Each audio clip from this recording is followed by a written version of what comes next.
درود پاک محمد و علی آل سیدنا و مولانا محمد و بارک وسلم وصلو علیہ. مل کر پڑھیے الصلاۃ والسلام علیک یا سیدی یا رسول اللہ. الصلاۃ والسلام علیک یا سیدی یا حبیب اللہ. الصلاۃ والسلام علیک یا سیدی یا نبی اللہ وعلی آلک و اصحابک یا سیدی یا نور اللہ.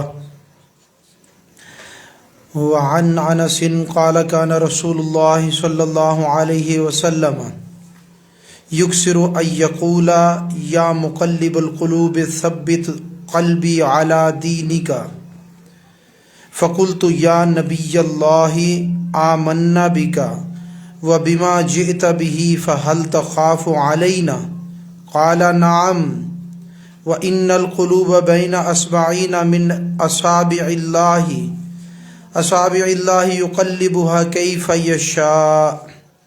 رواہ الترمذی و ابن ماجہ.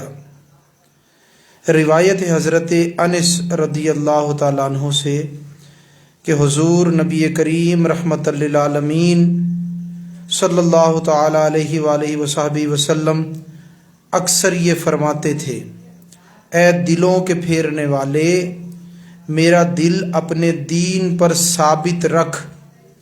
میں نے عرض کیا: یا نبی اللہ، ہم آپ پر اور آپ کی تمام لائی ہوئی چیزوں پر ایمان لا چکے ہیں، تو کیا اب بھی آپ ہم پر اندیشہ رکھتے ہیں؟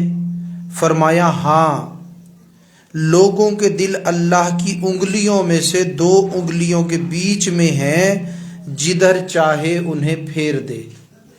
اللہ اکبر. اس روایت کو حضرت انس رضی اللہ تعالیٰ عنہ نے روایت فرمایا اور فرمایا آپ صلی اللہ علیہ وسلم اکثر یہ پڑھتے تھے: یا مقلب القلوب ثبت قلبی علی دینک. سب سے پہلی جو چیز اس کے اندر ہے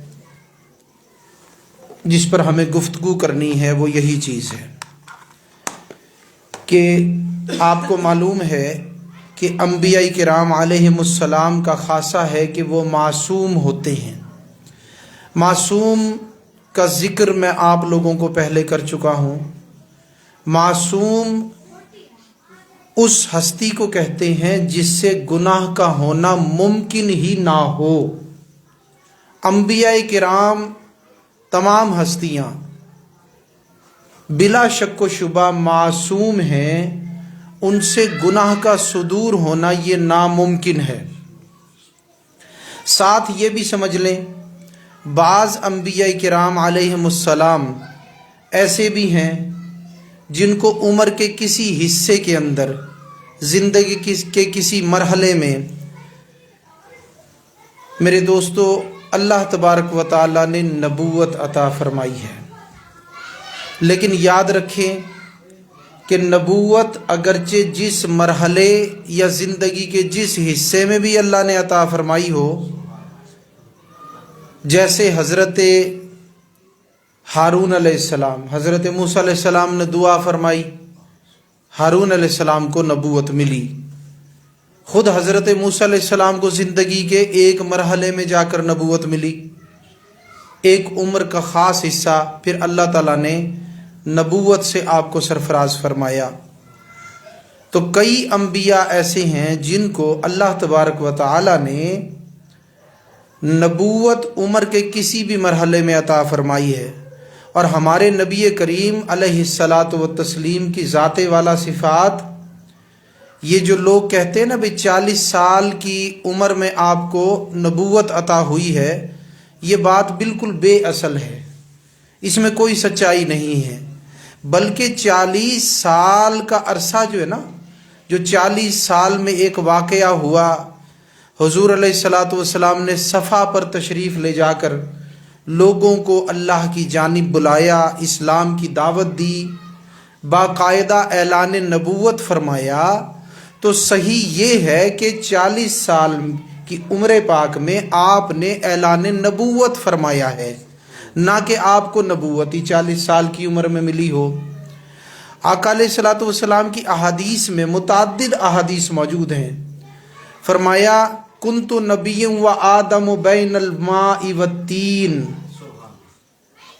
کنت نبی و آدم بین الروح والجسد، کہ اللہ تبارک و تعالی نے جب آدم علیہ السلام روح اور جسد میں تھے، یعنی وہ روح اور جناب جسم کے درمیان تھے. اس کے معنی کیا ہوئے کہ ابھی آدم علیہ السلام میں روح پھونکی نہیں گئی تھی، وہ مرحلہ بھی ہونا باقی تھا. روح الگ تھی، جسم الگ تھا، دونوں کا نام مل کے آدم علیہ السلام تھا. تو روح الگ جسم الگ. تو جب روح اور جسم ابھی الگ الگ ہے، وہ روح اور جسم ابھی ملے نہیں آپس میں کہ آدم علیہ السلام اللہ کے حکم سے چھینک لے کر زندہ اور بیدار ہو جائیں. تو اس وقت بھی آقا علیہ الصلوۃ والسلام کیا فرماتے ہیں کہ میں اس وقت بھی کنت نبیّا، کنت نبیّا، میں اس وقت بھی نبی تھا. اب یہاں پہ یہ سمجھ لیں حضور علیہ الصلوۃ والسلام کی، اب تو انبیاء کی بات کی نا، کچھوں کو زندگی کے کسی مرحلے میں، کچھوں کو شروع سے نبوت بچپن سے عطا فرمائی. لیکن آقا علیہ الصلوۃ والسلام کی نبوت کا معاملہ کیسا ہے؟ 40 سال نہیں بلکہ آدم علیہ السلام ابھی روح اور جسد یعنی جسم اور جناب روح کے درمیان ہے، تب بھی حضور نبی ہیں. اور حضرت شیخ محقق حضرت عبدالحق محدث دہلوی فرماتے ہیں، یہ حدیث ہے کنت نبی و آدم بین الروح والجسد، لیکن لوگوں میں کنت نبی و آدم بین الماء والتین کے نام سے کی طرح بھی مشہور ہے. تو یہ الفاظ جو دو ہیں نا، بین الماء والتین، یہ کسی حدیث میں نہیں آتے. شیخ محقق نے فرمایا یہ لوگوں میں مشہور ہوئے ہیں لیکن غلط نہیں ہیں.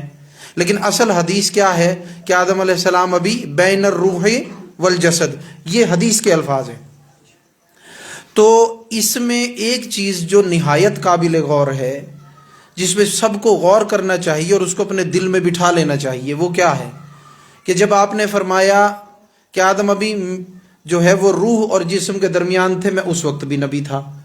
تو اس بات کا مقصد یہ نہیں ہے کہ آپ صرف علم الہی میں نبی تھے. اگر آپ صرف علم الہی میں نبی ہوتے، آپ کی نبوت ظاہر نہ ہوئی ہوتی، تو پھر یہ فرمانے کی ضرورت ہی نہیں تھی. اس لیے کہ سارے نبیوں کی جو نبوت ہے وہ اس وقت بھی علم الہی میں تھی، اگرچہ انہیں ملی تھی یا نہیں ملی تھی. ملی تھی حضور کا ضمن میں کہہ رہا ہوں، اصل میں بات آپ سمجھ رہے ہیں. اگرچہ انہیں نہیں بھی ملی تھی یا ملی تھی تو وہ کیا تھے؟ علم الہی میں تو نبی ہی تھے. تو یہاں پر حضور علیہ الصلوۃ والسلام نے یہ نہیں فرمایا کہ میں اس وقت علم الہی میں نبی تھا، بلکہ فرمایا کنت نبیّا، میں تو نبی تھا، علم الہی میں نہیں، میں تو نبی تھا. ٹھیک ہے نا؟ تو حضور علیہ الصلوۃ والسلام تو اس وقت نبی تھے، عملاً نبی تھے. نبوت سے کی سرفرازی آپ کو عطا ہو چکی تھی، نبوت آپ کی ذات پاک پر موجود تھی. آپ صرف علم الہی میں نبی نہیں، عملاً نبی تھے. اب کوئی کہہ سکتا ہے، کوئی بات کر سکتا ہے نا، ابھی دنیا بنی نہیں، لوگ آئے نہیں، نبوت کا فرض منصبی ابھی شروع ہوا نہیں، اسلام کو اللہ نے ابھی، لوگ ہی نہیں ہے تو اسلام تو ابھی بھیجا نہیں، تو نبوت کی ڈیوٹی تو تبلیغ کی ہے. آپ کہتے ہیں بھئی اس وقت بھی نبی تھے اور عملاً نبی تھے. تو یہ بات تو سمجھ میں آ گئی، حدیث سے ثابت ہو گیا کہ نبی آپ اس وقت بھی تھے. لیکن عملاً نبی ہونے سے کیا مقصد ہے آپ کا؟ کیونکہ اس وقت بظاہر تو لوگوں کو تبلیغ نہیں کی. تو یاد رکھیے کہ حضور علیہ الصلوۃ والسلام صرف اور صرف عام لوگوں کے نبی نہیں، بلکہ حضور علیہ الصلوۃ والسلام ساری کائنات کے نبی ہیں، ساری کائنات کے نبی ہیں. اور کائنات کے کچھ حصے اس وقت وجود میں آ چکے تھے، اس وقت وجود میں آ چکے تھے، اس لیے آپ عملاً نبی ہیں، عملاً آپ نبی ہیں. یعنی آپ کی ڈیوٹی کا، فرض منصبی کا آغاز ہو چکا ہے. پھر دوسری چیز کو یہ بھی سمجھ لیں کہ آپ نہ صرف نبی ہیں بلکہ نبی الانبیاء ہیں. آپ ہیں نبیوں کے نبی۔ عام مثال دے کر آپ کو سمجھاؤں، بھئی کچھ علاقے ہوں، ہر علاقے کا سردار الگ الگ ہو، ٹھیک ہے جی، ان سب کا جو بڑا ہو، یہ دنیاوی مثال آپ کو دے کے سمجھا رہا ہوں تاکہ بات اچھی طرح ذہن میں بیٹھ جائے، ورنہ حضور پر یہ مثال کیا دی جائے، صرف سمجھانے کے لیے ہے۔ تو بہت سارے سردار ہوں اپنے اپنے علاقوں کے، اب ان کا ایک بڑا سردار ہو تو ہم کیا کہیں گے؟ یہ سب سرداروں کا سردار ہے۔ تو سردار ہونا اپنی ذات میں یہ بھی ایک اعزاز ہے، لیکن اس سے بڑا اعزاز کیا ہے؟ سرداروں کا سردار ہونا۔ تو حضور علیہ الصلوۃ والسلام اپنی ذات میں بلا شک و شبہ نبی تو ہیں ہی، لیکن اس نبوت کے ہوتے ہوئے آپ نبی الانبیاء ہیں، سارے نبیوں کے آپ نبی ہیں، سارے نبیوں کے آپ نبی ہیں۔ تو حضور جو سارے نبیوں کے نبی ہیں، تو اس وقت روح تو آدم علیہ السلام کی بھی موجود ہے، روح تو شیش علیہ السلام کی بھی موجود ہے، روح تو میرے دوستو حضرت نوح علیہ السلام کی بھی موجود ہے، روح تو حضرت ابراہیم علیہ السلام کی بھی موجود ہے، روح تو حضرت اسماعیل علیہ السلام کی بھی موجود ہے، روح تو حضرت شیش علیہ السلام کی بھی موجود ہے، روح تو حضرت موسیٰ علیہ السلام کی بھی موجود ہے، اور روح تو حضرت عیسیٰ علیہ السلام کی بھی موجود ہے۔ اور یہ تو چند نام لیے، تمام انبیاء کی ارواح وہاں موجود ہیں، ٹھیک ہے نا۔ اب کوئی کہے حضرت آپ نے فرمایا نبی الانبیاء، انبیاء کی ارواح موجود ہیں، لیکن یہ نبی الانبیاء والی ڈیوٹی آپ کہتے ہیں بھی عملاً نبی، تو میں تو یہ بھی کہتا ہوں عملاً نبی، یعنی یوں سمجھیں نبی الانبیاء بھی آپ عملاً اس وقت میں ہیں۔ کہیں آپ کے پاس اس کا ثبوت کیا؟ مدارج النبوت شریف میں موجود ہے، شیخ محقق حضرت عبدالحق محدث دہلوی رحمۃ اللہ علیہ آپ فرماتے ہیں، وہاں لکھا آپ نے فرمایا حضور علیہ الصلوۃ والسلام کی روح اعظم تمام انبیاء کی ارواح کو اللہ تبارک و تعالیٰ کی بارگاہ کا ادب سکھاتی تھی کہ اللہ کی بارگاہ میں حاضر کیسے ہونا ہے۔ اب یہ کام کس کا ہے کہ استاد اپنے شاگردوں کو، پیر اپنے مریدوں کو، نبی اپنے پیروکاروں کو سکھا رہا ہے۔